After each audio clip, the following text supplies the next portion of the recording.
Les tengo esto de resumen del conductismo y en el fondo es un resumen donde tratamos de exacerbar alguna información y comentario que hemos dado, ¿no?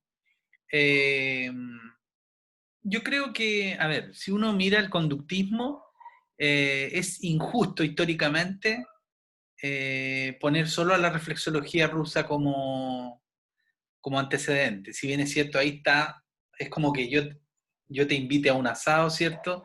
Y te pida que tú pongas la carne. Eh, los rusos,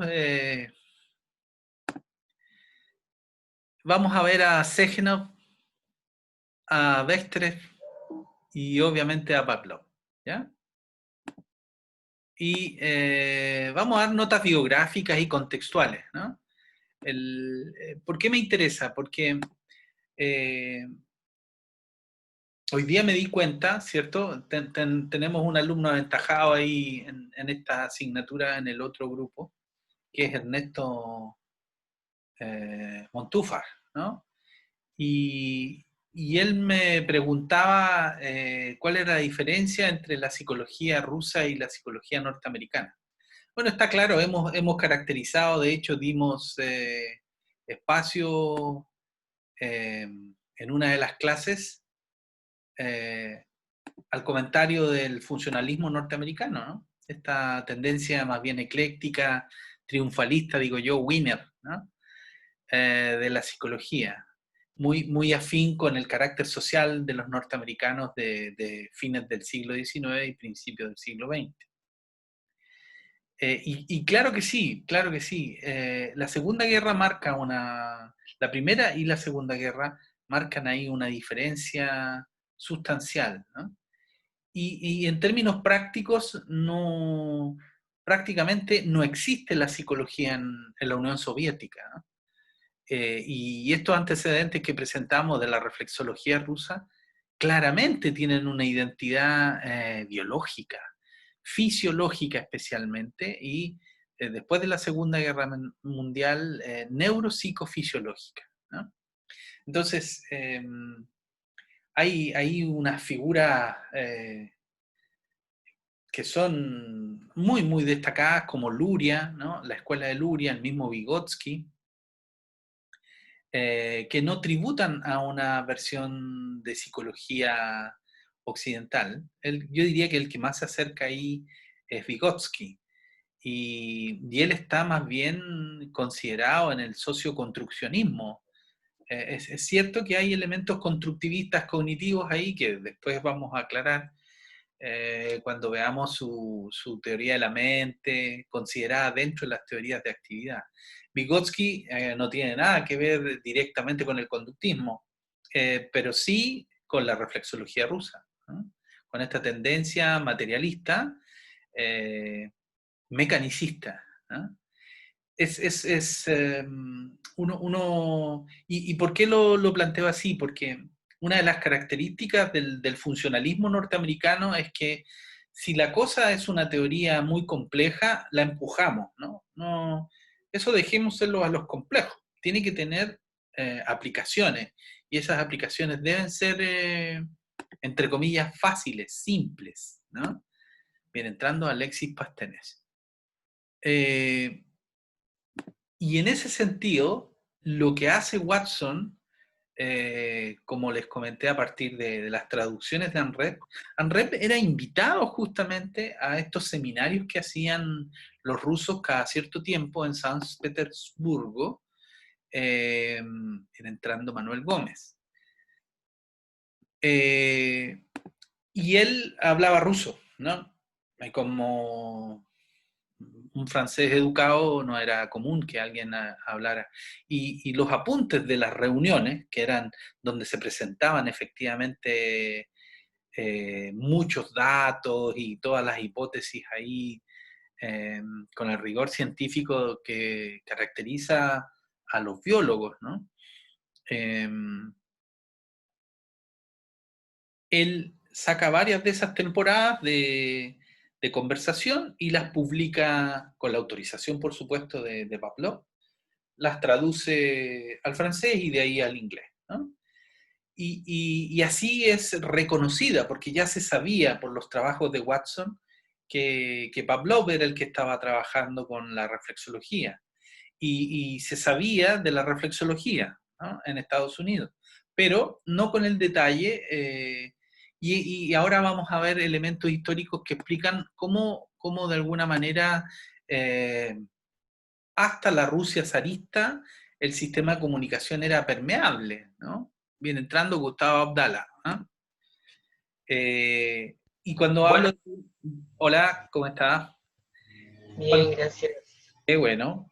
Cuando hablamos de permeabilidad, estamos haciendo referencia ahí a que había posibilidad de viajar a San Petersburgo y los rusos viajaban, ¿no? Como vamos a ver, ahí está entrando Matías Barraza por segunda vez. O no sé si está entrando por la tablet o por el... Trabaja a dos bandas este caballero, oye.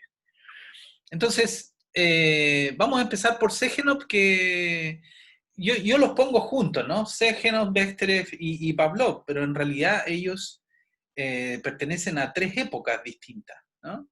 El iniciador fue Segenov, Iván Mikhailovich Segenov. Y si ustedes se dan cuenta, miren, es un hombre del siglo XIX, completito, ¿no? 1829 al 1905. Este no conoció la Rusia en versión comunista, ¿no? Solo conoció la Rusia zarista. Es considerado hasta hoy, ¿cierto?, el fundador de la fisiología rusa. En 1863 él se empezó o sea, antes ya, a partir de la década del 50, a interesar en las explicaciones que se podían encontrar para el tema de los reflejos, lo que él llamó reflejos del cerebro. En ese tiempo no existía la noción de sistema nervioso autónomo tan detallada, neuroanatómica y funcionalmente como existe hoy día. Hoy día está en el trasfondo de obviedad. Yo les digo, no, eso es sistema nervioso autónomo. Y yo explico los reflejos y le doy los eh, sensor, vía aferente, médula, vía eferente y efector, ¿no? Y el efector puede ser un músculo, una glándula, qué sé yo. En ese tiempo, para llegar a esto que yo concluyo, claro, tuvo que pasar prácticamente más de 100 años entre reflejos del cerebro, y la idea era entonces, la idea básica de Segenov, es que él pensaba que esos reflejos no solo funcionaban a nivel de médula, sino que de alguna manera estimulaban áreas de asociación en la corteza. Y esa es la idea que mantiene Pavlov hasta el final, ¿no? Hasta el final. Planteaban que todas las conductas podrían reducirse a reflejos, como yo les expliqué, y para él la corteza era la que mediaba en los reflejos, era el centro de los reflejos, cuestión que claramente no es así. Y en ese contexto planteaba en una obra en 1870 que todos los constructos de la psicología iban a desaparecer, ¿no? Entonces era una versión materialista, mecanicista, pero además materialista eliminativa, lo que se conoce como materialismo eliminativo. Es decir, la conducta, la actividad que un organismo revela es resorte y está originada básicamente en su biología, en los elementos estructurales. Hay un determinismo estructural fuerte ahí. Entonces, todos los constructos de la psicología van a desaparecer. Y parece casi un insulto a la psicología, pero ojo, en ese tiempo la psicología que existía era básicamente la psicología de Wundt, ¿no?, de Wilhelm Wundt. Estamos hablando 1870, 1800, ¿no? Recuerden que el primer laboratorio en Leipzig se abre en 1879, ¿no? Fue profesor de fisiología en la Universidad de San Petersburgo, en la Universidad de Odessa y para culminar en la Universidad de Moscú, ¿no? Y el gobierno zarista lo censuró, fíjense, por las obras, porque sus obras tenían este énfasis materialista en la explicación de las actividades mentales. Entonces, era un reduccionismo súper duro. Cuando decimos reduccionismo es que se reduce la conducta a a sus elementos biológicos, ¿no? Y cuando hablamos de elementos biológicos no es la anatomía, es la fisiología, ¿no? Por eso una de las características de ellos es que todos eran profes de fisiología, ¿no? Profesor de fisiología en esta otra y en esta otra universidad. Estas eran, por supuesto, las tres universidades más prestigiosas de la Rusia zarista. Ahora, ojo con eso, la Rusia zarista, que en ese tiempo era ya una de las naciones con mayor expansión de territorio y mayor cantidad de población, iba desde Europa Central o Europa Oriental hasta, hasta Asia, ¿no? Más incluso al oriente que la misma China y que Japón, ¿no? Eh, Profe, dígame. esta reflexología tiene algo que ver con la acupuntura de los chinos. Nada, nada. Claro, yo entiendo que hacia los años 70 nace en el mercado de las líneas más bien esotéricas, ¿no? De trabajo, nacen aplicaciones a las que se les llama reflexología, sobre la base de que en la concepción china taoísta, ¿no? Es en las manos, en la cabeza y en los pies donde dan vuelta los meridianos que regulan el flujo de energía en el cuerpo, ¿no? Las dos valencias, el yin y el yang, ¿no? Y efectivamente en la planta de los pies, en las manos y en la cabeza hay representaciones de todo el cuerpo. Entonces tú puedes efectivamente, y eso está constatado, ¿eh? Puedes hacer digitopuntura o acupuntura en la cabeza, en las manos y en la planta de los pies. Y la versión de las plantas de los pies se socializó, ¿no? Se volvió mercantilmente significativa, ¿no? Y el principio era ese, de que activando ahí centros específicos que corresponden casi homuncularmente a todo el cuerpo, podías intervenir frente a la falta de energía o al estancamiento de energía, ¿no? Entonces, en el fondo, ahí en la concepción china, eh, la imagen es que hay como tubos, ¿no? Los meridianos son verdaderos canales de energía y entonces las enfermedades no son directas.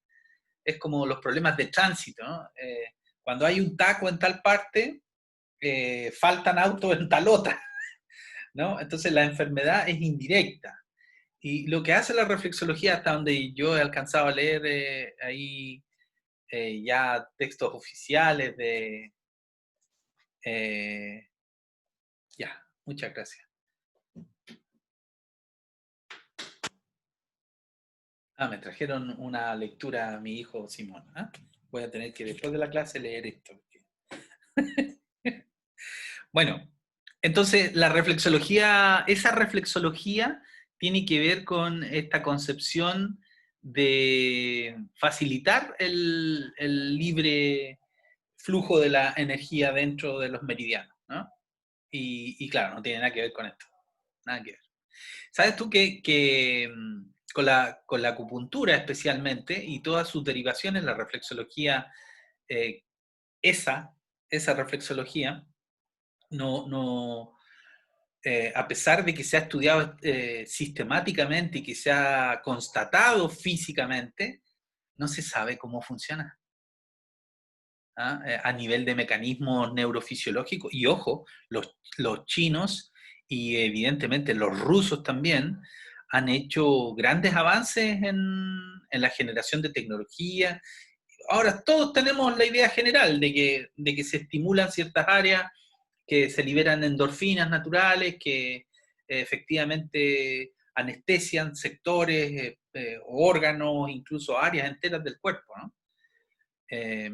Yo tuve la oportunidad de ver películas donde aparecía un señor así, ¿no? Absolutamente consciente, conversando, ¿no? Y tenía aquí una pantallita y lo estaban operando la vesícula, sin anestesio, sin nada, tenía el abdomen abierto, le estaban sacando ahí, cosiendo las tripas, y el tipo, como llueve en Timbuktu, así, ¿no? La acupuntura no, primero, no se sabe, hay hipótesis, por supuesto, no se sabe cómo funciona, no hay todavía especificidad en el resorte y por supuesto cuáles son los resortes bioquímicos en el fondo que explican por qué funciona, pero de qué funciona, funciona. ¿Ya? Ahora, esto es el reflejo y por eso lo puse aquí, reflexología fisiológica, justamente para no confundirla. Y fíjense que en ruso se dice reflexología fisiológica. Lo que pasa es que, como no había otra reflexología y el arco reflejo fue una de las contribuciones mayores de todo el equipo ruso, todo el mundo hablaba de reflexología y todos reconocían eso hasta en los años 70 que te menciono, donde empieza a divulgarse esto de la acupuntura, de la digitopuntura y de la estimulación de la planta del pie, ¿no? ¿Le contesto? ¿Sí? ¿Le contesté? Sí, profe, gracias. Ya. Eh, y a todo esto, yo saqué como, yo soy medio fóbico, me dan miedo las agujas, yo tengo mi set de agujas de acupuntura, y la he usado en ocasiones, pero a mis hijos y a mí mismo me he quitado, por ejemplo, sinusitis, problemas de alteración del sueño, ¿no? Aquí, acá, ¿no? Hay hartos espacios que sirven para la vida cotidiana, especialmente cuando uno cría hijos y no quiere darle fármaco para que se tranquilice o para que tenga más energía, ¿no? Para que tenga más energía hay un punto acá, ¿no? De dígito puntual, en ambos brazos. ¿Eh? Oye, y basta un ratito, tú te quedas así, y es lo que yo hago antes de clase. Me hago dígito puntual. Si estoy muy cansado, ¿no? Si me sobra la energía, me hago una relajación. A mí, como buen disléxico, se me fueron todos los números, el G21, el G4, el Z no sé cuánto, porque está codificado todo eso para los que no somos chinos. La Universidad de Pekín todavía da cursos especiales, la Universidad de Santiago, de Chile, la carrera de medicina y kinesiología, recibieron capacitación directa en un programa de postítulo dado por la Universidad de Pekín, ¿no? Y entiendo que ese programa dio origen a una serie de validaciones de medicinas alternativas, ¿no? Donde además después siguieron, después de la acupuntura, apareció un capítulo de uso de hierbas o de yatiris boliviano, ¿no? Medicina cultural. Pero la verdad es que en China, hasta hace, yo diría hasta el siglo XX, la medicina oficial sigue siendo basada en la acupuntura, ¿no? Oficial, no es alternativa. Y vamos mirando, son 1.600 millones. Yo creo que funciona esa medicina. Funciona. Bueno, aquí no, estamos, perdón, ¿sí? Una pregunta, lo que pasa es que me enredé un poco con lo Pavlov, me enredé un poco con respecto a eso. No sé Ya, si, Pablo es el mejor representante de la reflexología rusa. Y esa es la idea que quiero mostrarles hoy día, mostrarles a Iván Mikhailov Segenov y a Vladimir Mikhailovich Bekhterev, ¿no? En la primera clase yo les dije Segenov, Bekhterev y Pavlov, y ellos son la reflexología rusa. Revisé mis clases, esas que les di en los videos antiguos, que a todo esto ya están disponibles. Ustedes sacan el link ahí de intranet de la asignatura. Y ¿Están claro, buenos, profe? ¿le gustaron? Sí. Ya, qué bueno, qué bueno. Mira el recorrido de Segenov. tú tienes aquí la carrera de un biólogo, ¿no? No de un psicólogo. En ese sentido se parece mucho más a los sensualistas franceses, ¿no? Lemaitre, Candillac, ¿no? Bueno, a Candillac y a Lemaitre no se los nombré para no llenarles la cabeza de autores, pero son parte de los fundadores de toda esta línea mecanicista, biologista, determinista, estructural, biológica, francesa, ¿no? Y en esos tiempos, cuando estoy hablando de en esos tiempos, estoy hablando de 1870, los rusos iban y venían, los franceses iban y venían, Europa es bastante pequeño, la verdad es que es bastante pequeño. Era mucho más cerca que, no sé, que ir a Santiago, ¿eh? Obviamente en ese tiempo no había avión, pero bueno. Se plantea aquí una estrategia con Segenov, ¿no? Y él impone esta impronta materialista como el profesor de fisiología más exitoso que tuvo la historia de Rusia.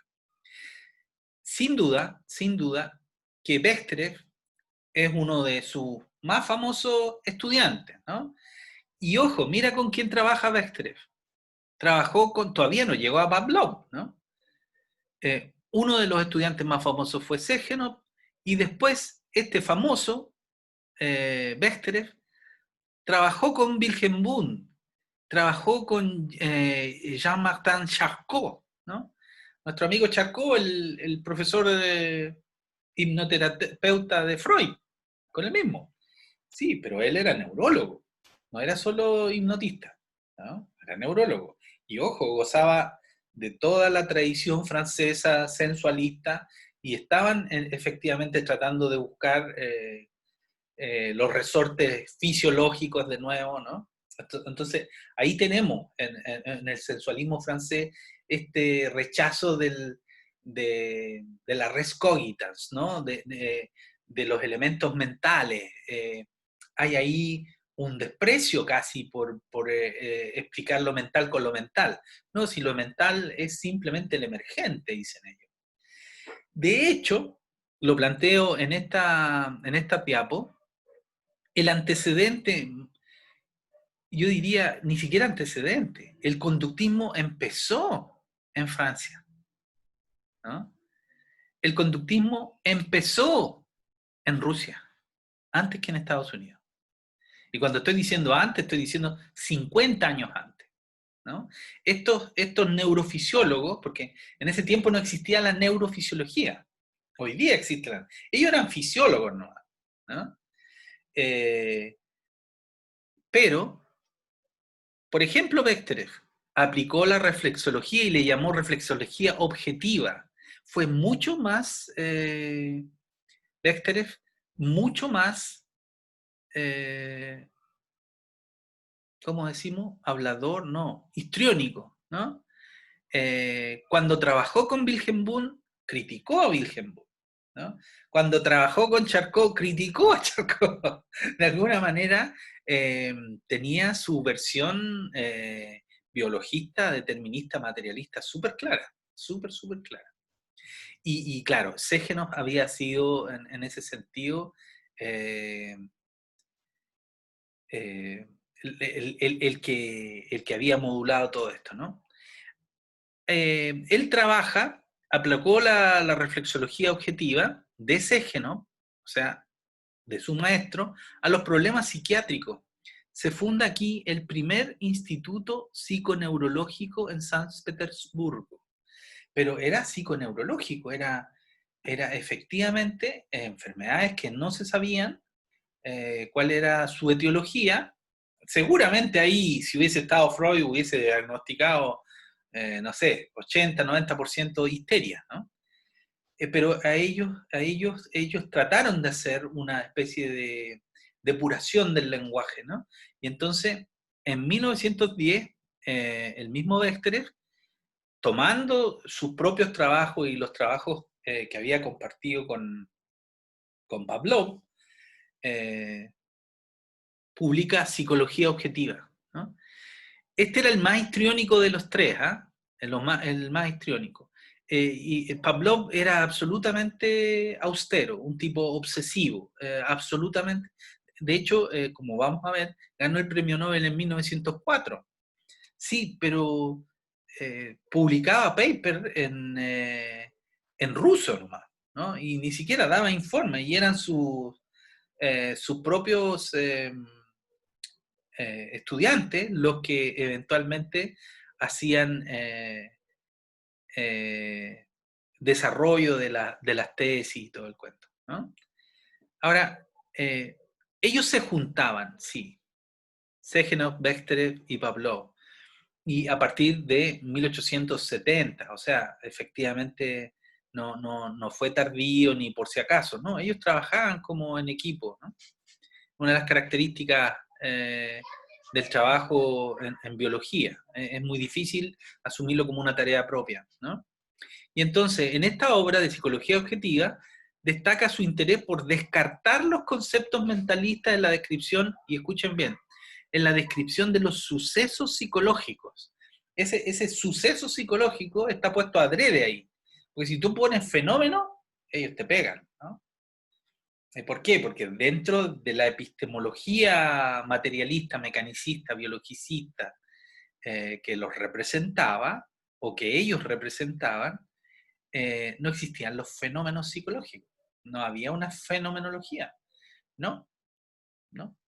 Todo era reducible a sus componentes biológicos. Entonces, el propósito de la psicología objetiva era descubrir las leyes que rigen la ocurrencia de los reflejos. ¿Y qué pasa con la conciencia? A la FIFA. No, o sea, con eso quiero decir, no les interesaba, no les interesaba. Ellos sabían que estaban en una buena senda y que iban a llegar a la conciencia como metafunción, ¿no? Como en algún momento lo plantea Luria. Sí, Luria lo plantea, pero 40 años después de Psicología Objetiva, ¿no? Ya en la década del 50, 60. Aquí tenemos a Iván Petrovich Pavlov. Miren, fue el que vivió más, ¿no? Sechenov murió en 1905, ni siquiera conoció la Rusia soviética. En cambio, Bechterev sí participó activamente, ¿no? Y esta versión materialista, eliminativa, esta versión biologicista, cientificista, dura, calza perfecto en el materialismo histórico marxista, ¿no? Entonces, la biología era la ciencia de la Unión Soviética, ¿no? De la Unión de Repúblicas Socialistas Soviéticas. ¿Y qué Profe, pasó? Perdón, ¿sí? en ese tiempo es probable que la ciencia haya reemplazado a la creencia religiosa. Absoluta y completamente en la Unión Soviética. Absoluta y completamente. Bueno, de hecho, hubo crisis institucionales, los cristianos ortodoxos fueron perseguidos, eh, conminados a irse nomás. Vivieron en el exilio y todos los que eran de alguna manera confesionales, ¿no? Ni hablar de los católicos, pero lo mismo le pasó a los musulmanes. Había libertad de culto, pero se entendía que el culto era el opio de los pueblos, ¿no? Y entonces era una estructura con la cual te habían colonizado, que entonces se mostraba solo la cara negativa de la participación religiosa, ¿no? Y de hecho estaba muy mal visto en la Unión Soviética participar en eso, ¿no? Muy mal visto, de todas maneras. Y en esa versión, entonces, la versión mecanicista de la existencia, la biología calza perfecto, ¿no? Perfecto. Así que imagínense, y ojo, que esa versión es la misma del sensualismo francés, ¿no? Con Lemaitre, Candillac, ¿no? Y por la sociología, Auguste Comte, ¿no? Exactamente lo mismo, ¿no? O sea, ellos compartían. Ahora, no solo ellos. Si vamos a llegar ahora a los fundamentos del conductismo watsoniano, y voy a hacer una referencia a John Locke, ¿no? Pasando por Hume y por otros también, evidentemente. Entonces, la mayoría de los filósofos de prestigio tenían esta versión más bien no romántica de la existencia, ¿no? Es una época sin Dios. Ahora, entre tanta muerte, entre la Primera Guerra Mundial y la Segunda Guerra Mundial, la crisis después fue total, ¿no? Todos los cleros, o sea, todas las religiones entraron en crisis después de la Primera y Segunda Guerra Mundial, ¿no? Y Latinoamérica en algún sentido se salva, algunas zonas de África, pero la Guerra Mundial, la Segunda Guerra Mundial afectó especial y directamente al centro de Europa, a Estados Unidos y a toda Asia, ¿no? El sur de China, Filipinas, todo lo que eran las colonias inglesas entraron en crisis también. Y en la posguerra la cosa no mejoró, porque ahí efectivamente una de las características de entre comillas, del movimiento neocolonialista norteamericano hacia Asia, también facilitó las crisis, ¿no? Facilitó las crisis. Entonces, aquí es muy fácil para mí irme en la volada y que se me va el tema, ¿ya? Así que si no se entiende lo que estoy diciendo, ustedes tienen que ajustarme de nuevo, por eso trato de no perderme en la diapo, ¿no? Están en conjunto trabajando los tres, Sergenov, Bechterev y Pavlov. Y Pavlov es, miren los antecedentes, se inicia como su padre, ¿no? Un sacerdote ortodoxo, pero diocesano. Igual ellos ejercían un trabajo de tutoría sobre personas de la aristocracia zarista, y gracias a eso, entonces vivían en función de un mecenaje, ¿no? Mecenas que les daban estipendios, ¿no? Para poder sobrevivir, sin duda, ¿no? Y se cansó de eso, ¿eh? Se querían puro occidentalizar los rusos. La Rusia zarista siempre miró con algún nivel de, no voy a decir de envidia, pero tomando como ejemplo París, o sea, Francia básicamente y Austria, ¿no? Habían peleado contra el Imperio Austrohúngaro, de hecho le ganaron.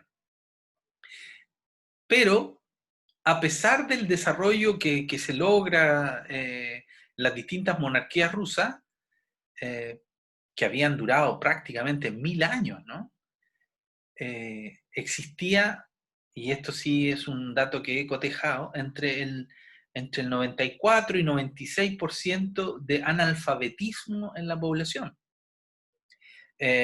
Prácticamente el desarrollo industrial solo se veía en algunas pocas ciudades.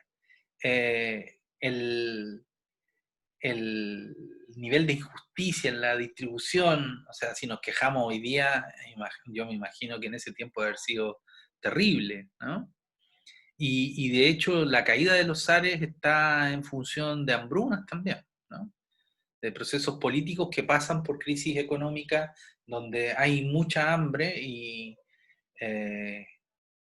ok, ahí está el combustible para la mayoría de las revoluciones que hubo en ese sector, ¿no? Entonces, Pavlov recupera los estudios, porque había estado sacerdoteando la vida, ¿sí? Y termina la carrera de medicina entre 1879 y 1883. Entre el 84 y el 86 estudió en Leipzig, ¿no? En la Universidad de Leipzig, donde estaba ya trabajando Wilhelm Wundt. y Breslau, que es otro lugar, ¿no? Que hoy día tiene otro nombre, pero es tan prestigioso como Leipzig, más hacia, a mí me tinca, no estoy seguro, pero está más asociado a Polonia, a lo que hoy día es Polonia. Estudiando junto a otros las secreciones pancreáticas, fíjate, ¿no? Y en esos otros, adivinen quién estaba, Sergio Pestre, ¿no? En 1890 se convirtió en profesor de farmacología en la Academia Médica Militar de San Petersburgo, y 5 años después fue nombrado profesor de fisiología. Entonces ahí ya agarró, como quien dice, estatus y cierta estabilidad económica, y asegurado en el fondo. Ese mismo año, junto a Nenki, Nenki era un polaco, ¿no? Que es considerado el padre de la bioquímica. Nenki estableció un centro de investigación en fisiología y evidentemente ahí se acopló Pavlov con su propio mérito, ¿no? Y ese mismo centro que Nenki fundió y que se llamó Laboratorio Nenki después de la muerte de Nenki, hoy es reconocido como el Instituto Pavloviano de Fisiología de la Academia Rusa de Ciencias. Y espérate, el cual sigue siendo un prestigioso centro de estudios hasta ahora, ¿no? Ahí está la clave del sistema de la Unión Soviética, educación gratuita, ¿no? Y efectivamente, ¿cuál es el desarrollo de la psicología en Rusia? La que le dejó la fisiología, en el fondo. Se estudiaron los mismos problemas. Y si uno revisa, por ejemplo, y compara el conductismo norteamericano con esta reflexología rusa, son muy parecidos. Es increíble, pero claro, nadie sabía por qué. Porque la Unión Soviética y Estados Unidos rompen relaciones después de los últimos tratados y el reparto que se hacen de Europa Central, ¿no? De Alemania específicamente. Años más tarde viene el levantar el muro de Berlín y lo que eso significó, ¿no? No había relación entre Occidente y Oriente, ¿no? Entendiendo por Oriente a los rusos y a los chinos, ¿no?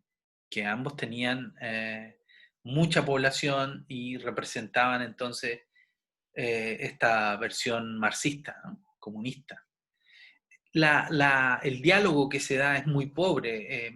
Las obras rusas se traducen, por ejemplo, Vygotsky, que publica en la década del 30, el 40, el 50, su obra es publicada, él vivió 30 años, 35 años, le llaman el Mozart de la psicología, que fue genial, y era abogado, Lev Vygotsky, abogado, ni siquiera era biólogo, ¿no? Y claro, alguno de los señores que mandaba ahí el Partido Comunista, en ese tiempo Lenin, Stalin, ¿no? Y le encomienda algo así como el Servicio Nacional de Menores, ¿no? Lo ponen de director del Servicio Nacional de Menores. Pero no se llamaba así, pero es para que se hagan la imagen. Que eran, en la Unión Soviética, ese Servicio Nacional de Menores era pieza angular del cambio cultural que ellos querían implementar, ¿no? Porque se practica higiene sexual, ahí de hecho participa Wilhelm Reich con su teoría del orgón y, bueno, algo lo mencionamos ahí a propósito de Freud, ¿no?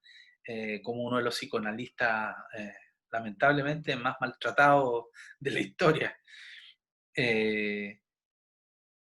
Era un modelo nuevo de sociedad, ¿no? Donde la familia no era el eje, era el origen, pero no el eje.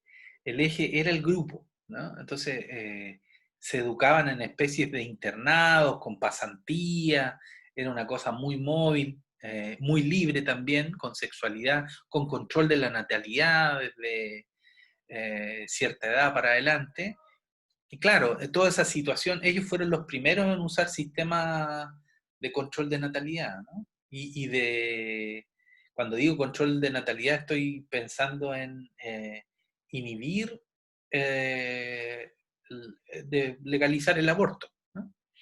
En ese sentido, el cambio cultural que vivió la Unión Soviética fue tremendo, porque pasó de un 90 y tanto por ciento de analfabetismo a un 90 y tanto por ciento de alfabetismo, ¿no? Después de la revolución, en menos de 10 años. Entonces fue un cambio que en realidad asombró a todos los demás, ¿no? Y estos biólogos, ¿no? Fueron ahí piezas clave. Pero ¿cuál fue el problema? El problema se llamó Hitler. Hitler barrió con Polonia, ¿no? Y ahí murieron muchos. Nemki, se dice que Nemki murió peleando. En una de las batallas murió. Estaba buscando yo a otros rusos destacados, Konorsky, por ejemplo, y hay otro de apellido Miller, pero que es polaco también. Todos murieron en la Segunda Guerra, ¿no? Claro, ellos efectivamente, antes de la Segunda Guerra Mundial especialmente, todos paseaban por Alemania, así como Bechterew, ¿no? Trabajó con Wilhelm Wundt, después se fue a Heidelberg, ¿no? Hizo varias estancias ahí, también paseó, por supuesto, por Francia, no digo paseó, lo digo en un sentido de establecer relaciones, ¿ya? Entonces, en 1904 recibe el premio Nobel, pero por su trabajo sobre las bases nerviosas y ganglionares de la digestión.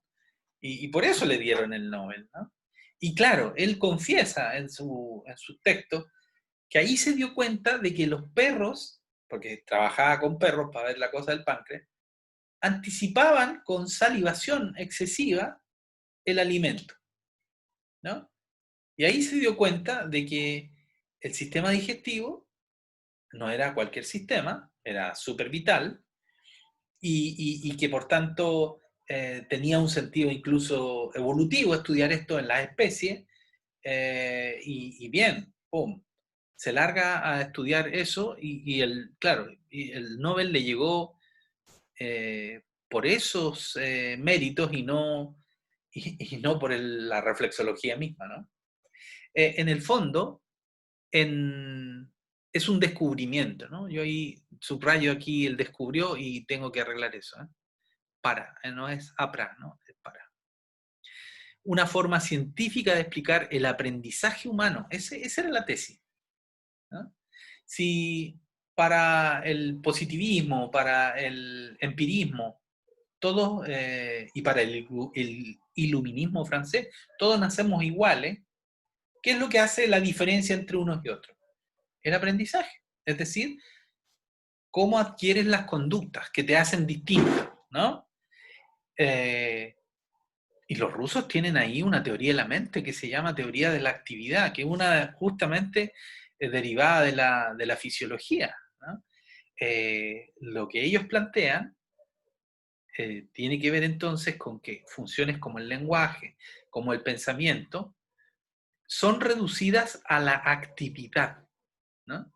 Y entonces, si son actividad, no son mentalismo, ¿no? Alguien cuando piensa está trabajando y se le paga entonces por esa producción. No es lo mismo que hacer un ladrillo o tornear un fierro o construir algo, pero hay actividad en el lenguaje, lo mismo, ¿no? Y si las otras actividades tienen resortes neuronales, ganglionares, fundados en las conductas reflejas, ¿por qué estas conductas, entre comillas, más nobles, más complejas, podrían ser distintas, ¿no? Y eso, ese es el foco, ¿no? Ese es el foco de Iván Petrovich Pavlov. Él pensaba que con su tesis sobre el reflejo, se iba a poder explicar las conductas mucho más complejas. No sé si recuerdan, pero el arco reflejo, como lo dije hace un momento, es sensor, vía aferente, médula, vía eferente, ¿no? Y efector. Y el efector entonces podría ser una glándula, o un músculo estriado, liso.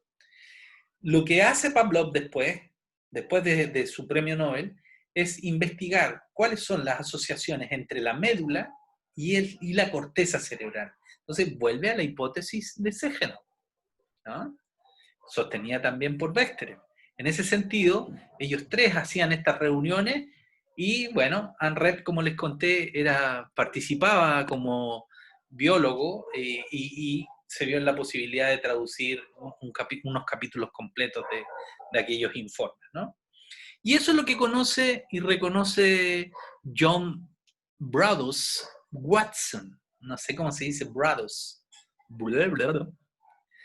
Y claro, este es el más joven del lote.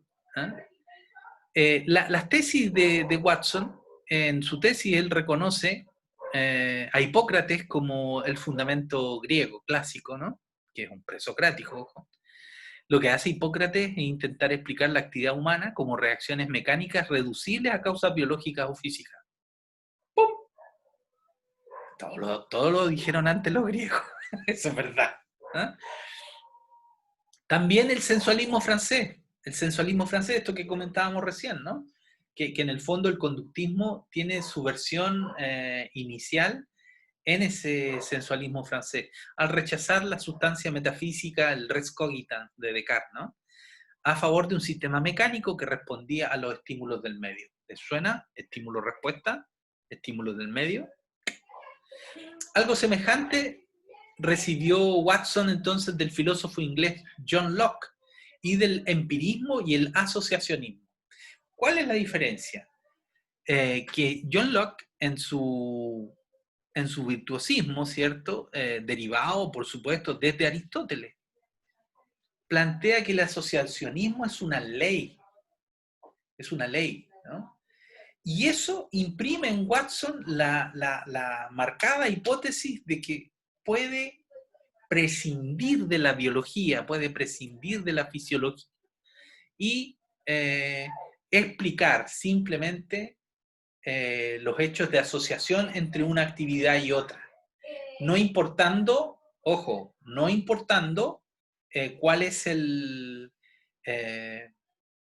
tipo de asociación, porque hay asociación por contigüidad, hay asociación que uno podría decir es espacial, pero discúlpenme un segundo que llegaron unas visitas y me tienen loco porque están hablando mucho. Esperen.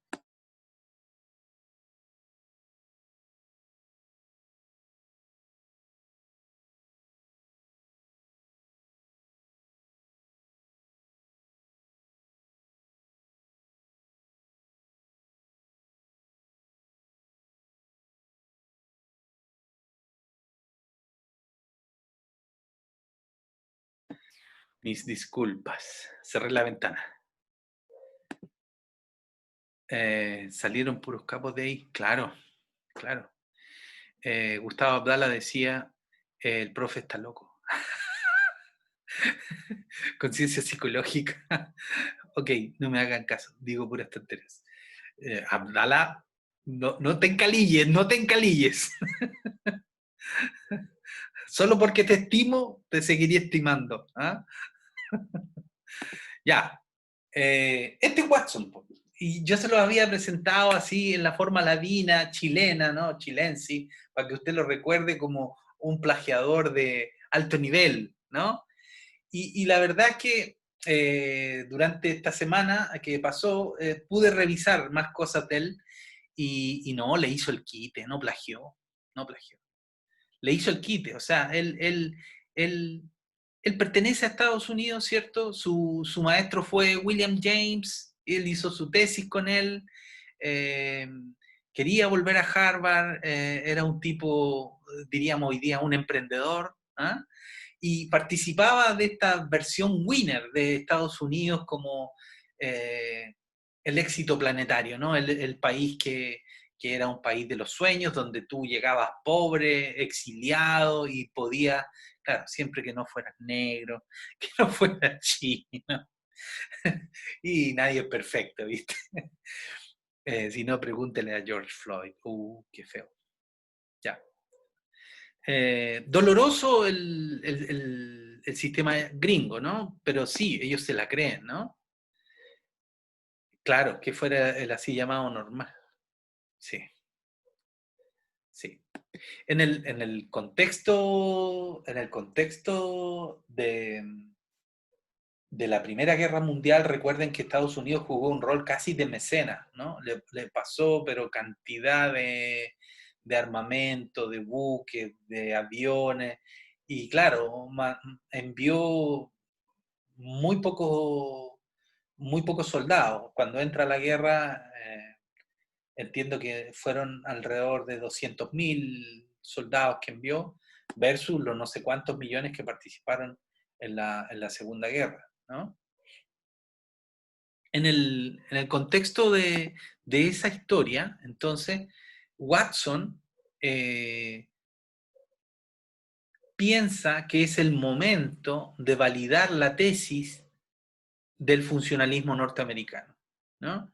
Y que colgándose de John Locke, colgándose del principio de asociación eh, eh, aristotélico y del mecanicismo hipocrático, efectivamente él sostiene que puede prescindirse de la biología, que basta el esquema funcionalista científico y de entender de que podemos trabajar. Entonces, lo que hace es cambia el método y cambia el objeto, ¿no? El objeto pasa a ser, creo que lo digo en la próxima, aquí, claro, cambia el objeto de estudio desde la conciencia hacia el comportamiento, es decir, lo observable. Si yo lo puedo observar, lo puedo contar, lo puedo medir, lo puedo mensurar, lo puedo comparar, ¿no? Y evidentemente la conducta había sido puesta en un ara, así, en un altar, ¿no? ¿Por qué? Profe, ¿Sí? Juan. entonces la diferencia de él al menos fue que con los anteriores fue que cambió el tema de la biología, que rechazó la biología y como puso la conducta como un ente principal. Así es, así es. Desbiologizó. Y por eso ganó. De hecho, toda esa psicología, y por eso que ustedes hoy día cada vez estudian menos biología. Ya en mi programa, yo estudié, recuerden, en el siglo pasado, y yo tuve 2 años de biología, 4 semestres de biología. Biología general, que era una introducción a la biología, en realidad, de las especies, de Darwin y toda esa cosa. Entonces sé lo que es un platelminto, o lo que es un cirripedio, o una planaria. ¿Para qué sirve eso? No tengo idea, pero bueno, algo debe servir, ¿no? Después estaba fisiología humana, neurofisiología y neuropsicofisiología. 4 semestres. Hoy día nosotros evaluamos eso claramente como deficiente. Hemos psicologizado las mallas, y no solo lo hemos hecho nosotros acá en la Universidad de Tarapacá, ojo, lo han hecho todas las universidades respetables del CUECH y también del mundo. ¿Ah? Han psicologizado las mallas, ¿no? Los programas. ¿No? Entonces, le copiamos a los gringos. Bueno, le copiamos en psicologizar, nos hemos conductualizado, o sea, no nos hemos vuelto locos con el conductismo, y eso en algún sentido también tiene su ventaja, diría yo, ¿no? Esta versión conductista watsoniana se vendió como pan caliente y se expandió como pan caliente en Harvard, en Columbia, en Stanford, en Berkeley, en las mejores y más prestigiosas universidades norteamericanas aparecieron programas de doctorado fundamentando desde la psicología experimental con este aire de ciencia, ¿no? Porque efectivamente había rigor científico.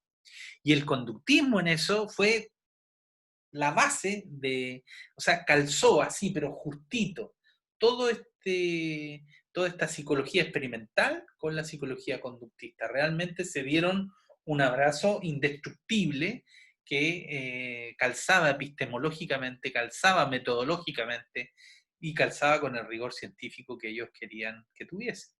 Ahora, ¿en qué no calzó mucho? No era tan versátil.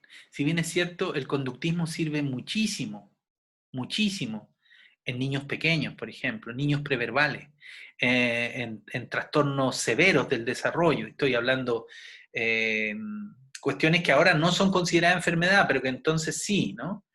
Eh, todos los trastornos Profe, que... Perdón, sí, dime nomás. disculpe interrumpirle, algo rápido. ¿Con qué calzaba el rol científico y qué más? Perdón, no te entendí la pregunta. ¿Calzaba con el rol científico y qué otra parte?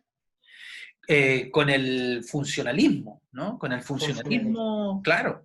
Este abrazo, te digo, entre el funcionalismo y el conductismo, calzaban ambos, ¿no? Y se tejió todo en esta onda funcionalista, era todo con la misma, con el mismo fondo. En el fondo era una psicología nueva, distinta a todo lo que se hacía en Europa, porque en Europa seguían con la fisiología, ¿no?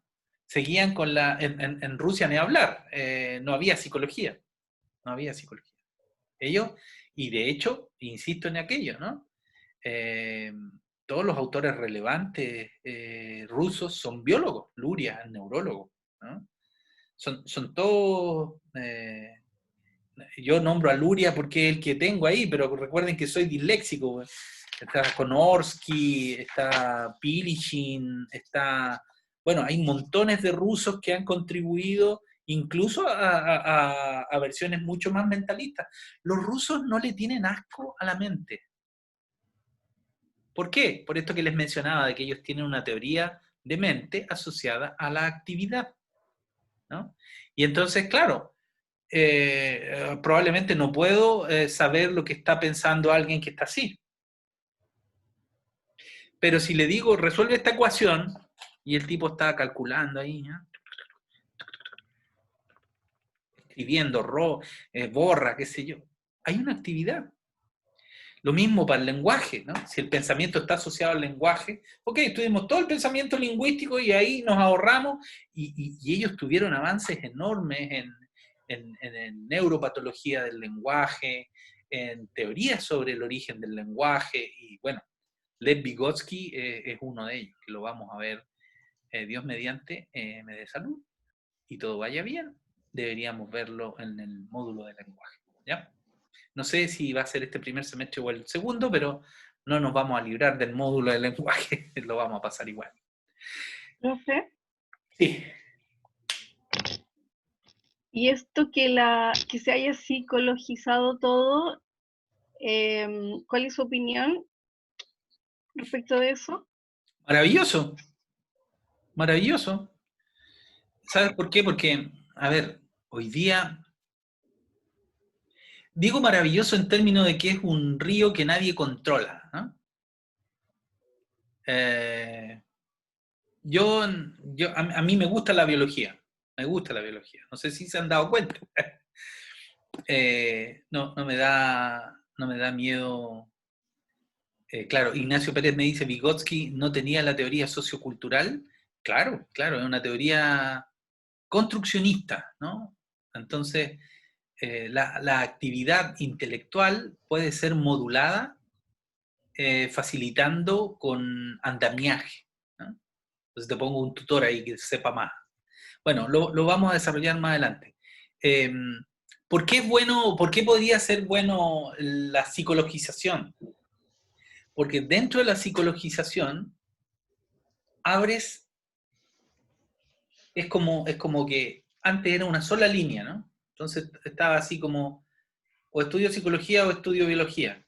Ahora puedes estudiar psicología comunitaria, psicología social, psicología de masas, psicología, sociología, o psicosociología, o psicología política, por ejemplo, que es mi chiche en estos últimos años, ¿no?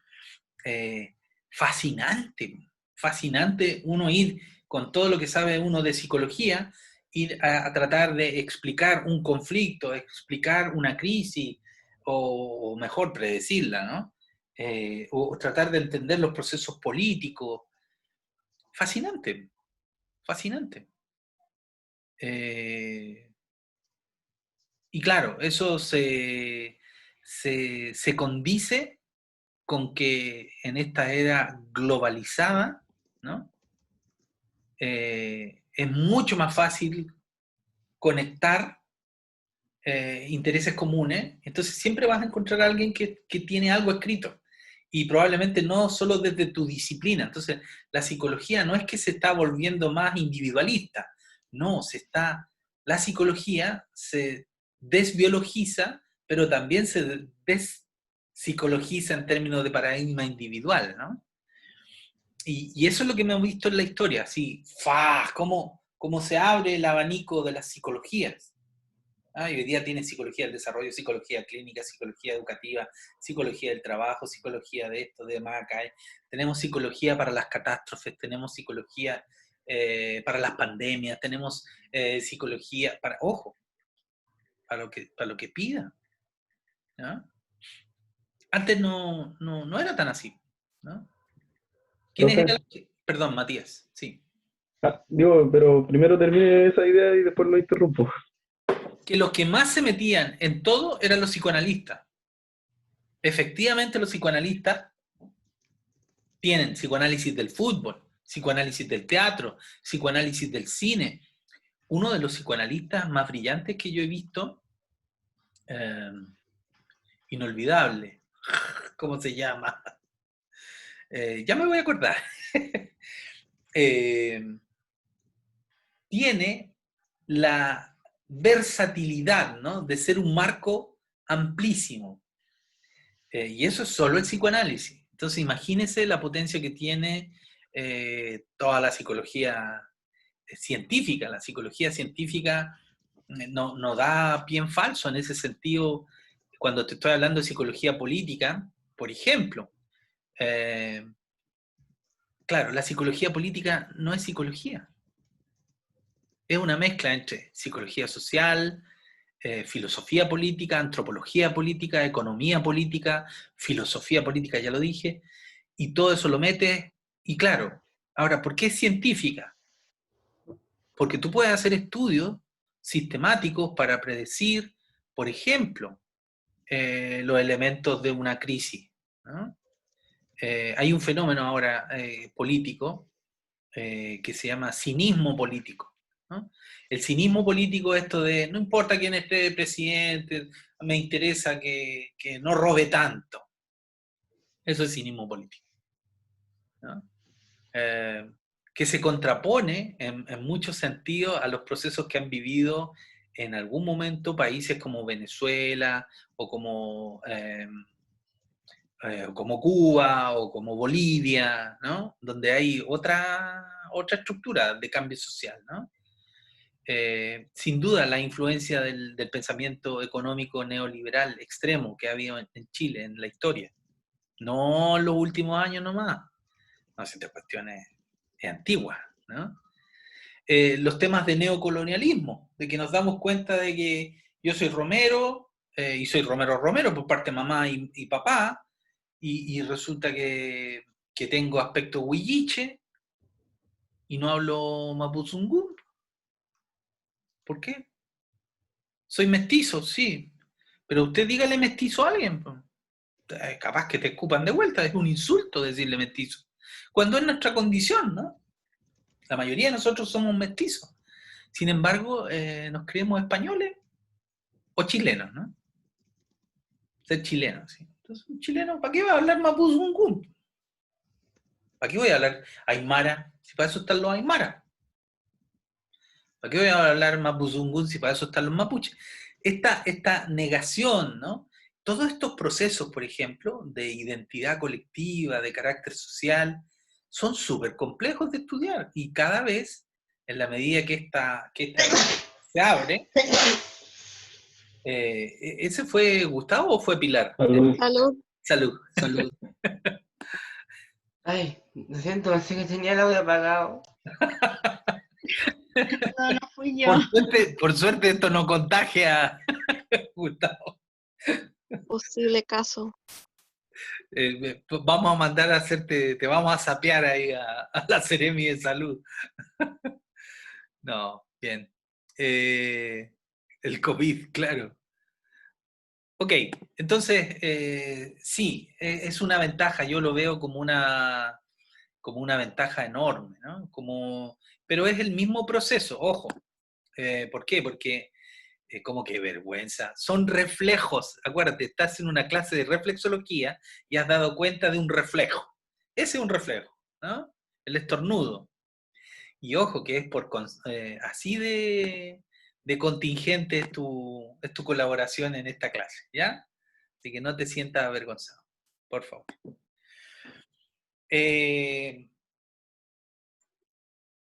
Una de las áreas fuertes del pensamiento occidental, y especialmente en Estados Unidos, en esta versión funcionalista norteamericana, es la concepción darwiniana. Les decía yo, la conducta agarra un estatus que antes no tenía. ¿Y por qué? Porque la conducta es lo que diferencia a las especies, ¿no? Y los seres humanos tenemos estas conductas que son nobles. Pensar, ser consciente, decidir, tener objetivos, planificar, ¿no? Y entonces, esa conducta, para los norteamericanos, tiene que ser adaptativa. Tiene que ser adaptativa. Y es ahí, entonces, es que hay una resonancia, ¿no? Y hay una comunión de que todo calza, este modelo económico exitoso, con los mejores elementos que vienen arrancando, sobreviviendo de Europa, con un territorio vasto que hay que conquistar, y sí, sí además, eh, ellos no perciben, fíjate, la esclavitud, el racismo, no, no. En ese sentido, estamos claros de que el modelo que ellos generaron no es perfecto, y la autocrítica a nivel de neocolonialismo y de colonialismo es prácticamente ciega. Es la típica estructura del vencedor, insisto con eso, ¿no? A ver qué hay en el chat. El estornudo es tu estímulo de tu vergüenza. Nah, ya, es una interpretación, Matías. No entres con cochinada psicoanalítica en una clase de conductismo, por favor. ¿Ah? Ahora, cuando me pase algo así, diré, son reflejos. Exactamente. Por ejemplo, bostecen. Miren, hagan este ejercicio. Yo tengo un hermano fonoaudiólogo que hace esto en taller y más encima cobra. Mira. Hagan esto así. Estírense. Lo del gatito así. Estírense para un lado. Estírense para el otro. Y ahora hagan esto así. Bostecen. Por favor, háganlo. Cuando uno bosteza, es porque quiere despertar. El bostezo y el estiramiento, claro, uno lo hace cuando despierta, después de dormir. Claro, pero uno también dice, ya estáis bostezando, te está dando sueño. El tipo está tratando de mantenerse despierto, ¿no? Entonces, uno bosteza, todos bostezan, y esa es la idea. ¿Por qué? Porque así nos neuroactivamos todos. Es neuroactivación, ¿no? Solo con estirar. Yo no sé si ustedes han visto levantarse al gato o levantarse al perro. Es pero flor de elongación que hacen así, tiran hacia adelante el tren delantero y tiran, y se tiran así, ¿no? Lo mismo. Bien, pero ya nos queda poquito, así que vamos a ir a... Asanas de yoga. ¿Cómo? Asanas de yoga. Mira, claro, y el yoga lo aprendieron ahí desde como las técnicas estas Shaolin, ¿no? Mirando la naturaleza. Profe, yo quería hacerle otra pregunta. Ya, dígame nomás. ¿Podríamos entonces resumir en que los grandes cambios que hubo para la psicología serían el laboratorio experimental y luego la aparición de Skinner, donde fusionó lo de la reflexología rusa con lo de Watson. Claro, a ver, ciertamente, ciertamente. Tú me estás apurando y está bien con eso. Aquí está la página de Skinner. Yo antes quería hablar algo déjame hablar algo sobre el conexionismo estadounidense, ¿no? Porque efectivamente Watson, a ver, ¿cuál fue la crisis de Watson? Agarra su mejor pega en la Universidad de Hopkins, John Hopkins, estuvo ahí alcanzó a estar como 12 años o menos, y en un escándalo grandísimo en su universidad, se divorcia de la esposa y se casa con la que era su secretaria del laboratorio de psicología conductista, ¿no? ¿Qué significó? Que el consejo de la universidad lo despidió y él nunca pudo ni quiso, ¿no? Porque yo creo que podía, de hecho recibió y de hecho publicó después. Estoy diciendo que antes de los 40 años, cuando empieza, en esa época, empezaba la época más fructífera de los psicólogos y en general de los científicos, él se descarriló y se salió del mundo académico, ¿no? Y yo les he planteado que fue el primer psicólogo que trabajó como psicólogo, ¿no? En merchandising, en campañas publicitarias, y efectivamente logró, al parecer, la información que yo tengo, ¿eh? Porque es confusa su biografía, no crean que es tan happy. Volvió después de que fue despedido a publicar, pero esta es su publicación más importante, ¿no? 1913, y estoy diciendo que en 1929 publicó La batalla del conductismo, ¿no? Junto con otro psicólogo también experimental, ¿no? McDougall. Y en ese sentido, todos lamentan, así es como fue como un funeral, así. Ya lo había elegido William James, ¿cierto? Porque él era el rector en Harvard y el director, perdón, de la parte de psicología ahí, de una persona muy influyente. Y se tuvo que ir de John Hopkins, ¿no? Entonces, todos entraron en crisis, se quedaron así como huérfanos. Ahora, sin duda aparecieron 3, 4, 5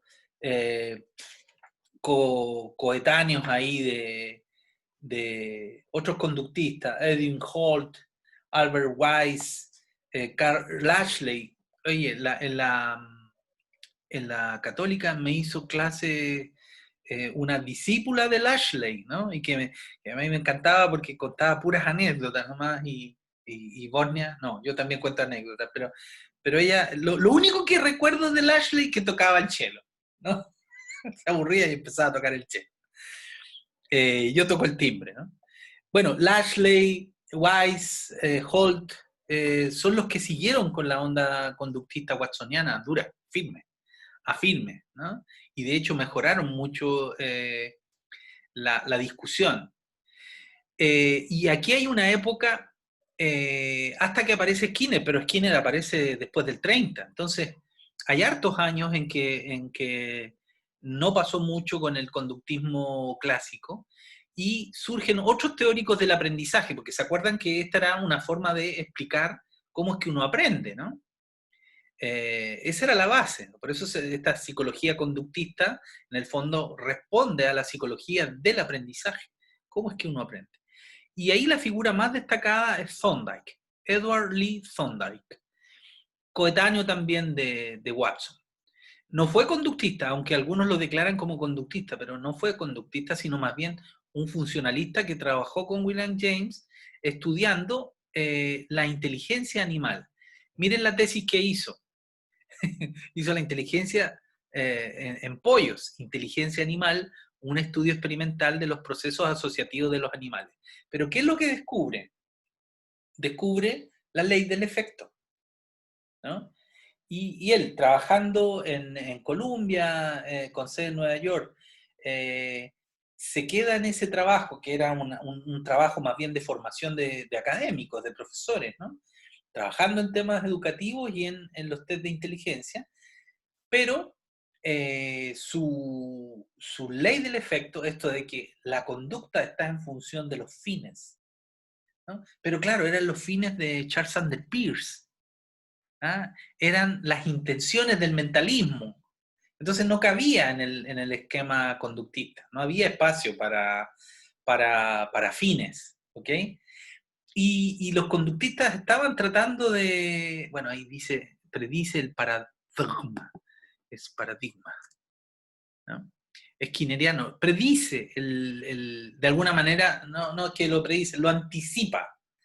Entonces, y cuando Skinner lee los trabajos de Thorndike, dijo, esta es la mía. Efectivamente, esto es una ley. Y le vamos a poner ley del refuerzo. ¿Por qué hago esto así? Porque se me está acabando la... No le puse la... Se me está acabando la batería. Tengo que enchufar. Conéctate. Perfecto. Listo. Salvé. Hay un esfuerzo ahí por explicar cómo es que uno adquiere las conductas, ¿bien? Y la respuesta no es solo conductista, ¿no? Entonces, Estados Unidos es un país muy grande, Thorndike es un ejemplo, los gestálticos tienen otras hipótesis, aparece Guthrie, Tolman, Hall, Estes, todos considerados conductistas, y ninguno es partidario de la tesis de Watson, ¿no? Entonces el conductismo floreció así, ¿no? Tolman, Guthrie, Estes, Hall, ¿no? Todos hacen de alguna manera una contribución a la psicología del aprendizaje desde el conductismo, pero no es el conductismo del paradigma clásico. Tiene matices, tiene versiones, ¿no? Y eso es lo que quiero decir, que cuando yo hablo de Watson, ustedes se imaginan que Watson fue un tipo perdido que habló de esto, traumó a su cabro chico, no sé, y ganó plata con la Coca-Cola, ¿no?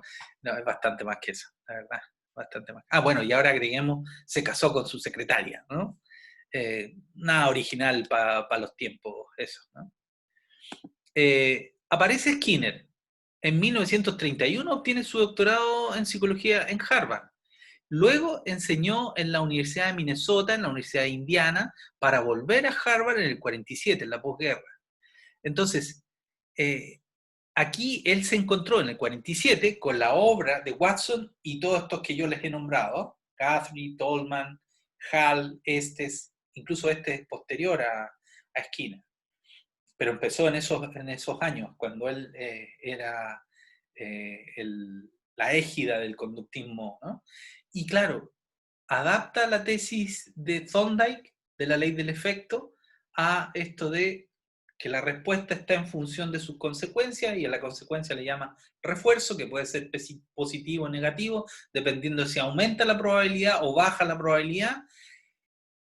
Y todo se le solucionó, y Skinner fue efectivamente mucho más tolerante que Watson, menos radical, ¿no? Entonces por eso Watson representa un conductismo radical, en cambio Skinner representa un conductismo metodológico, ¿no?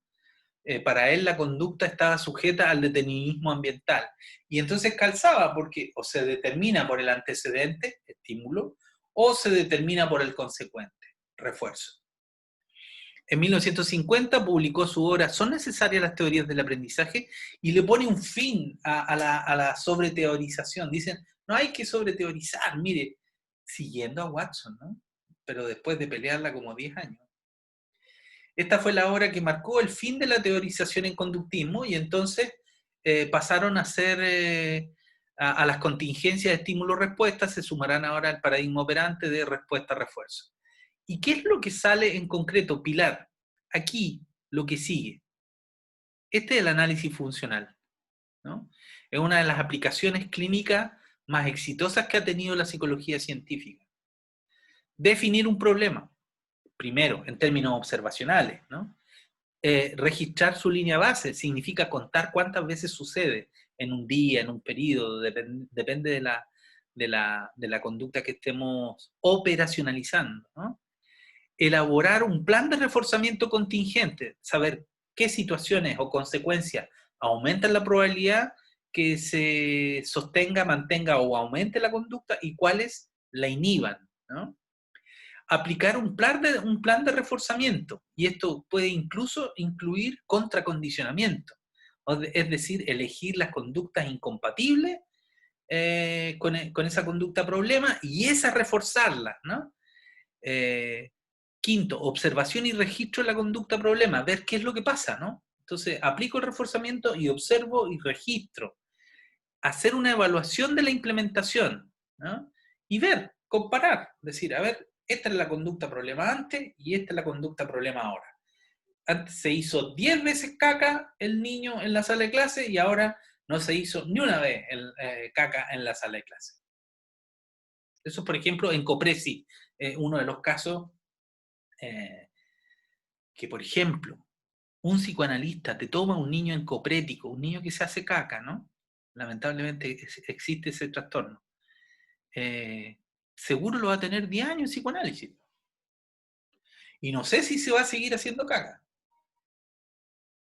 En el esquema conductista, si tú haces un análisis funcional de la encopresis del niño y definiste cuál es el problema, definiste cuáles eran los estímulos que facilitaban, aumentaban o generaban una mayor tasa, puedes elaborar un plan de reforzamiento después de 10 días de observación, ¿no? La ciclicidad no es tan larga. Elaborar el plan de reforzamiento en un día, aplicarlo en 2-3 semanas, observar las variaciones, ¿cierto?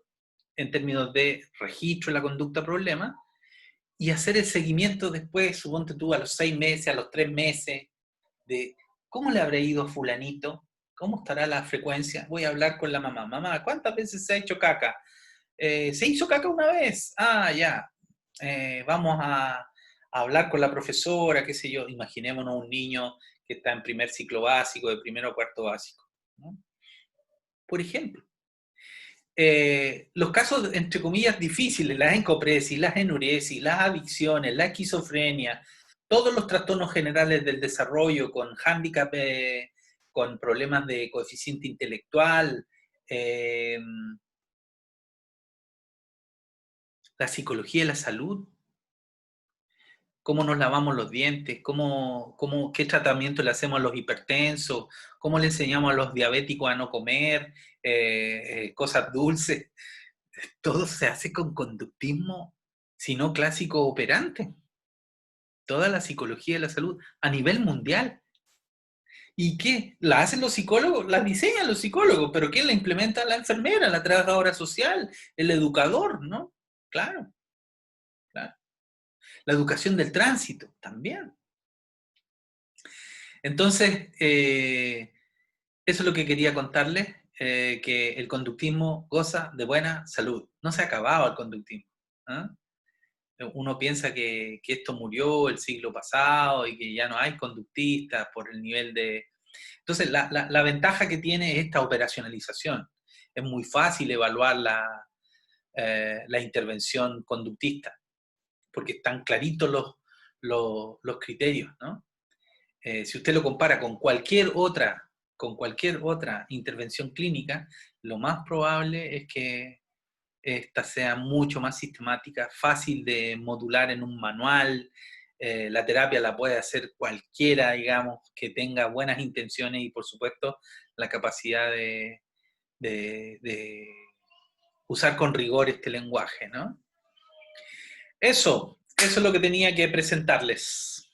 ¿Sí? Profe, Dígame. ¿y esta terapia es 100% efectiva o tiene sus bemoles?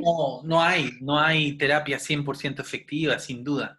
Pero esta sí se ha evaluado, Por ejemplo, en casos de obesidad, en adicciones al tabaco. Te estoy dando unos ejemplos nomás. Contra la depresión.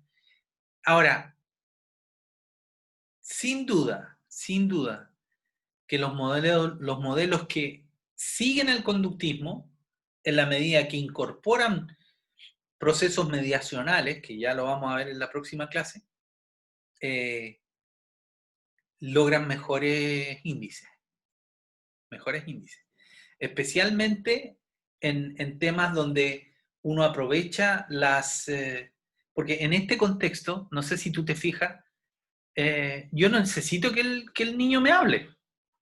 Necesito observarlo, por supuesto congraciarme con él, ver qué cosas pueden ser un refuerzo importante para él, ¿no? Y en función de eso planifico. Claro, no son sesiones de análisis, ¿no? No son sesiones en que yo voy a conocer el mundo mental. Para el conductismo, toda esa entre comillas, metodología discursiva, comunicacional, es una pseudociencia, ¿no? Y claro, Profe, sí, tengo Miguel. una consulta. Recién dentro de esta metodología nombró la depresión. Y en el caso de la aplicación de esto, en el punto número 5 dice registro de la conducta problema. ¿Cuál es la conducta problema de la depresión? ¿El estado depresivo o las conductas que van en torno a ello? Ninguna de las dos, porque definitivamente en un análisis funcional de la conducta, análisis conductual, lo que tú haces es recoger la información del propio sujeto. Entonces, ¿qué es lo que a ti te molesta de estar con este estado?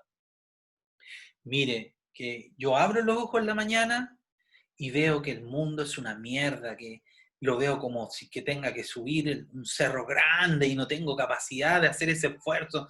Entonces, ¿qué hago? Me doy vuelta y sigo durmiendo. ¿No?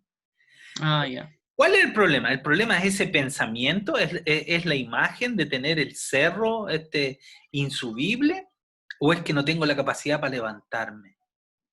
Es la capacidad para levantarse, el seguir acostado. Bingo, ¿viste? Así piensa un conductista, entonces dice, ok, pero si te damos un refuerzo por levantarte, ¿te vaya a levantar o no? Y entonces ahí conversamos y averiguamos. Está bien, él tiene derecho a sentirse mal. Pero en Estados Unidos, bajo esta categoría winner, de que todos son winners, no tienes derecho a quedarte acostado en la cama. Menos a suicidarte, ¿te das cuenta? Entonces, claro, en un caso de depresión mayor, la intervención va a ser mucho más compleja de lo que yo he presentado en 3 minutos nomás, ¿cierto? Y claro, tiene más variables, tiene más raíces, más derivaciones.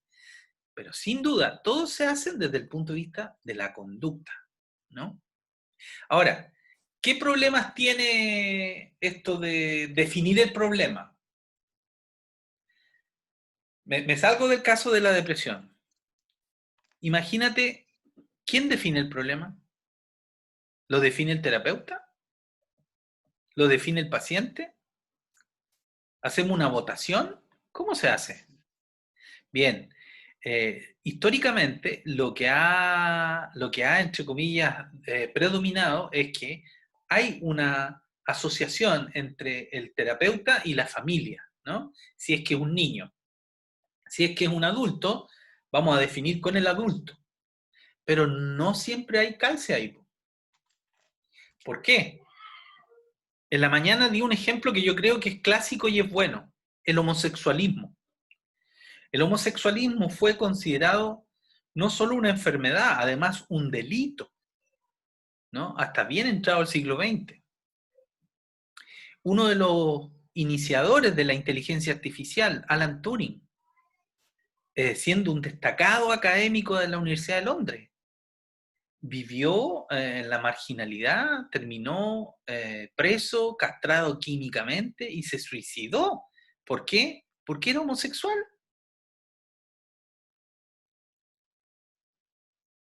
¿Qué significa? Que la psicología usaba la definición de que si todo el mundo decía que eran enfermos, entonces eran enfermos. Y yo viví ese cambio, ¿no? En la década de los 80, cuando el movimiento gay empieza por los derechos civiles, así como minoría, y resulta que dentro de la Asociación Psicológica Americana había un gran porcentaje, prácticamente, no sé, 25, 28, 30% de miembros gay. Y se discutió abiertamente el tema de la homosexualidad. Y lo sacaron, pues dejó de ser enfermedad. No tengo claro si fue entre el DSM-2 o el DSM-3, o entre el DSM-3 y el DSM-4, que son las DSM, Disorder Scale Mentality, la escala de desórdenes mentales, ¿no? Y claro, y ahí tienes un ejemplo clarísimo de presión social, de presión cultural, de concepción cultural, ¿no? Y la cultura, la sociedad te dice que eso es enfermo. Anda a decirle enfermo ahora a un gay. Mínimo una demanda. ¿Sí? Le saco la chucha. Claro, pues, claro, claro. Y con toda justicia. Ahora, imagínate lo de George Floyd, ¿no? O el racismo que hay en Latinoamérica, porque, claro, uno dice, lamentable lo de Floyd, pero salió en todas partes del mundo, ¿no? Y a los mapuches que aporrean allá, a Catrillanca, que muere de no sé cuántos balazos en la espalda. ¿Ah? Eso no es racismo. Andar en un tractor, po. Ah, pero es que era un tractor con turbojet. Un operativo. ¿Ah? Bueno, que eran terroristas. No, sí, mira. Floyd era un tipo que podía ser peligroso. Claro. ¿Ah? Bueno, ese es el tema, ¿no? Profe, El tema, perdón, Pilar, es que en la definición del problema hay una tremenda discusión que el perdón, que el conductismo le hace el quite. En cambio, el psicoanálisis no. El psicoanálisis es un defensor del modelo patriarcal-matriarcal. Los psicoanalistas fueron los primeros en decir que los homosexuales eran unos trastornados, ¿no? Porque que el complejo castratorio, que la cuestión, que hay una sola forma de resolver la identidad. Eso jamás ha sido así. Los gays han vivido en la historia de la humanidad. Tenemos ejemplos desde Grecia, en China, en Japón. Todas las culturas han tenido desarrollo gay, digamos, ¿no? Entonces, claro, son una minoría. Pero espérate, las mujeres estadísticamente son una mayoría. Pero las tratamos a la batalla y el combo. Entonces, evidentemente estamos en falta. Evidentemente estamos en falta. Bueno, ahí sí hay planes. Yo sé que para el control de la conducta agresiva y violenta, el conductismo ha sido de las primeras estrategias que elaboró programas de habituación, deshabituación de la conducta agresiva, ¿no? Pero es contracultural, porque la cultura entera favorece la cuestión, ¿no? Favorece al macho agresivo. Mientras más peleador, más macho eres. ¿Cuántas veces vimos eso en el colegio cuando éramos chicos? ¿Ah? De que el matón del curso se creía así la raja. Y pobre huevón, ¿no? ¿Ah? Que si no le pegáis a alguien no servís para nada. Entonces, bueno, ¿y hoy día qué? Ese huevón. Te aseguro que psicólogo no. Bueno, se me pasó la hora. Los mismos papás, claro, claro. profe, Dicen Matías, unas ganas de pegarle. Sí, pero es que ese tampoco es la solución, pues viste que te sale el machista agresor, el tal que lleváis dentro, Matías. Hay que armonizar, ¿no? Pilar, por favor, te estoy quitando la palabra. profe, respecto del conductismo, si todas las normas vienen desde quienes las hicieron, digamos, y sigue exactamente igual hasta hoy, ¿existe un lineamiento conductista latinoamericano? Sí, claro, claro, claro. Fíjate que ahora tienen re poco peso porque son re pocos, ¿ah? Pero existen. Y la verdad que ahora, gracias a Dios, todas estas tendencias antimachistas, antipatriarcales han permeado prácticamente la psicología completa, ¿no? Es muy raro encontrar psicólogos fascistas. Desde que los hay, ¿no? De que los hay, y machistas especialmente, ¿no?